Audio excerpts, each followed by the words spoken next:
What's a good word, everyone? It's your boy DKB here. I just want to say thanks for all the support. The channel's been steadily growing, and the number you see below, you can drop a text, shoot a voicemail, any ideas, topics, collabs, etc. you guys want to see. I'll include them in future videos and live streams, and I'll catch you again. Be easy. What's a good word, Jets fans? It's your boy DKB here. We have another breakdown from the 2025 undrafted free agent class for the New York Jets, and we're covering Fresno State safety Dean Clark today, who has the highest likelihood of making the New York Jets roster this year based on the status of the safety room and essentially everything being up in the air, right?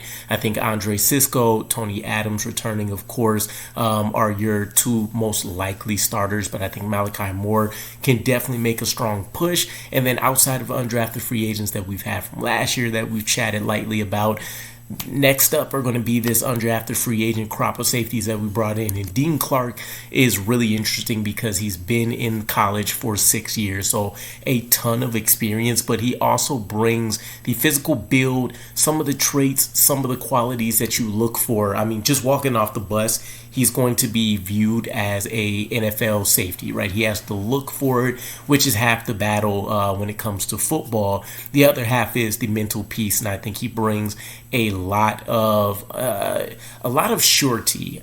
Maybe reliability is the better word here, right? When I look at him in his career and kind of what he's been asked to do and what he's been gifted as a defensive player, he really just stands out as that Swiss Army knife that really can help out wherever there seems to be a bit of a hole within the roster, right? Can play every secondary spot. But with that said, let's get into it. So at 6 foot, 206 pounds, he's going to be one of the more well-built safeties for the New York Jets, regardless of draft status. And when I look at him and his career, he's had significant reps playing deep as well as around the box, but he feels like more of a strong safety, which would be great for the New York Jets because I think this is the more realistic need, right? Malachi Moore, Andre Cisco, both more ball hawking free safety options. And then Tony Adams is kind of your more versatile piece, has the ability to play near the box, but I think he fits a little bit better as kind of a split safety or single high free safety as well. So that opens the door for Dean Clark and having something that he can rely on maybe that the others can't, or really just a skill set that helps out the most when it comes to figuring out who's going to make the cut and who isn't. He's a former 3-star recruit, played receiver and safety in high school, was also a track athlete, and when I say that he's been used all over, he has. Deep safety, box safety, nickel corner, has over 1,200 snaps, not only as a free safety, but as a strong safety as well, which you really love to see. And he's one of the rare players that ended up being able to play as a team captain for both schools, where he started off at Kent State and then earning the rights again at Fresno State. Excuse me, and taking it even further and being able to get the green dot, meaning he's the signal caller of the defense, the QB of the defense, and making sure that everybody's aligned. He's communicating what he's seeing and all of that. So this is again, veteran-like player that you're kind of getting walking in that doesn't have many question marks about him, right? I think if anything, you look at what can the ceiling be and how far could he really ever rise in a depth chart, but in terms of just getting a potential quality player, Dean Clark's a pretty big ad, right? I think for the most part his projections landed him somewhere on day 3 between rounds 5 and 7, so to get this guy as a UDFA is definitely a significant enough steal. And I love kind of his mantra. I heard this in an interview that was done at some point during the draft cycle for him, and he mentioned caring more about discipline over motivation, right? He's not a guy that needs to be externally or even intrinsically motivated. This is about sticking to the X's and O's of the games, the fundamentals, and from that standpoint, he can go out and do just about anything that he sets his mind to. So at least a 34-game starter. I've seen that he may have started somewhere in the realm of 42, but I couldn't quite figure out which games he started in Kent State, but a significant amount, and he did do enough to where he was put on the Shrine Bowl as a watch list participant, but ultimately ended up in the Senior Bowl, but ultimately ended up in the East-West Shrine Bowl, participating there.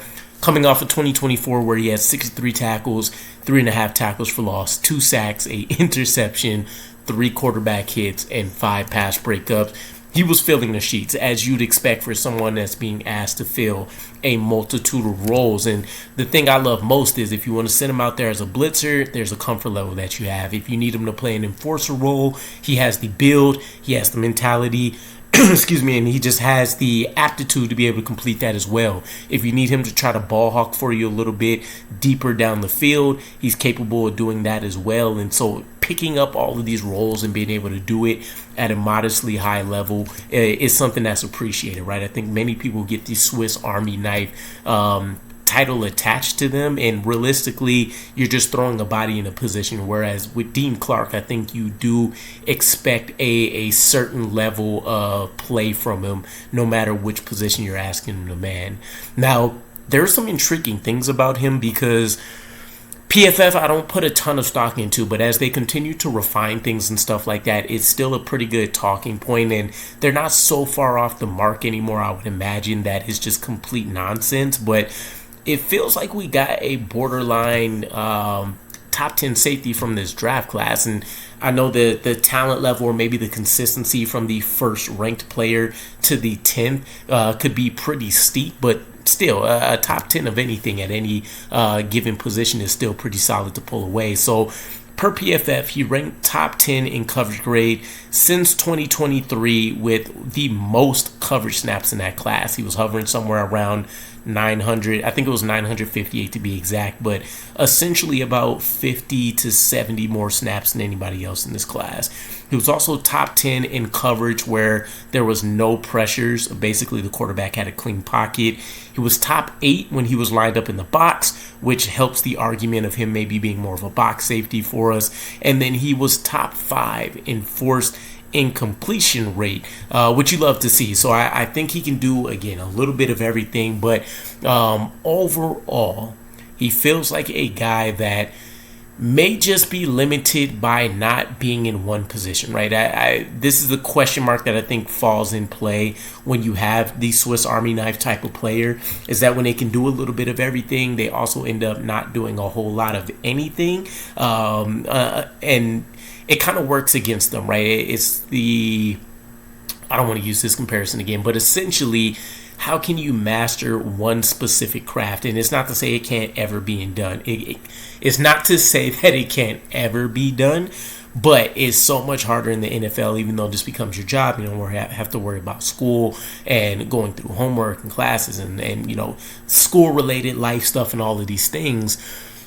There's still this aspect of how can you truly refine certain skill sets to the highest degree possible if you're unable to really just hone and work on that specifically. So I'll be interested if this coaching staff would be one that's more willing to open up to versatility, or if it's one that wants to be a little bit more rigid in allowing guys to develop and actually work through at one position, and they're only filling in when necessary at others. So it would be a defense and an offense that's built with versatility in mind, but it is one where you still want to allow guys to develop where they are. So we'll have to see how that pans out over the course of the offseason with some of these guys that have played multiple positions, multiple roles, etc.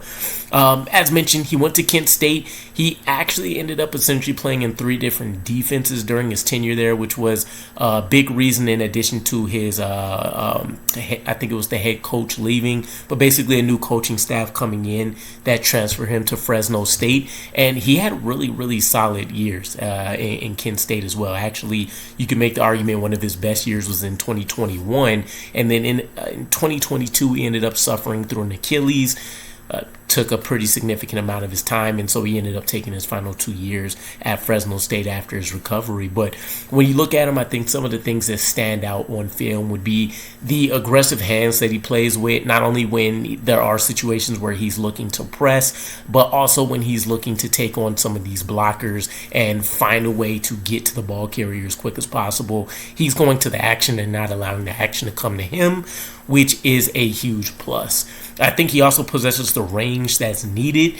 He did have a really, really solid pro day, 4.49 40, had explosive numbers in the broad jump and the vertical, I think, with pretty solid times in the shuttle as well. So he really found a way to bounce back there from an athletic profile standpoint. I think he scored like a 9.35 RAS or something, which puts him at like 72nd, I think, overall out of like 1,000 plus safeties, since we're never, however far back they've been tracking data. But I don't think he's a guy you want to rely on that component as much, which is why I don't consider him as much of a deep safety, but he can get the job done. It is within his game. And I think one of the things that he does really well is he picks the best angle to be able to contest the ball in the air. Even if he ends up getting beat, he can find a way to get back into being able to try to play through the hands, play the ball itself. And that's a huge trait, right? Not everybody that doesn't have great recovery speed can also make sure that they find that way to still be able to try to make a play, right? It's not about just getting the guy down because you know he's getting the ball. He can still go out there and find a way to make plays in the air, which is huge. And then with some of the drawbacks, I think when you want to talk about him being an enforcer, the hits don't necessarily... hit stick is come and go, right? I don't think it always fits the body type that he's actually bringing, which is not necessarily a huge drawback, but something that you love to see, right? I know some of the smaller guys in the NFL have been able to hammer guys out a little bit more. So when you get these 200, 205 plus pound guys, you'd like to see them be able to go and lay some people out. I don't think he transitions well in the open field necessarily either, and that's kind of a hip stiffness thing. If you have a receiver that's being able to cut across your face mask, you want to be able to get that transition into the hips so that you can go from a back pedal into linear movements, and then of course trying to chase down or stay in phase of the play.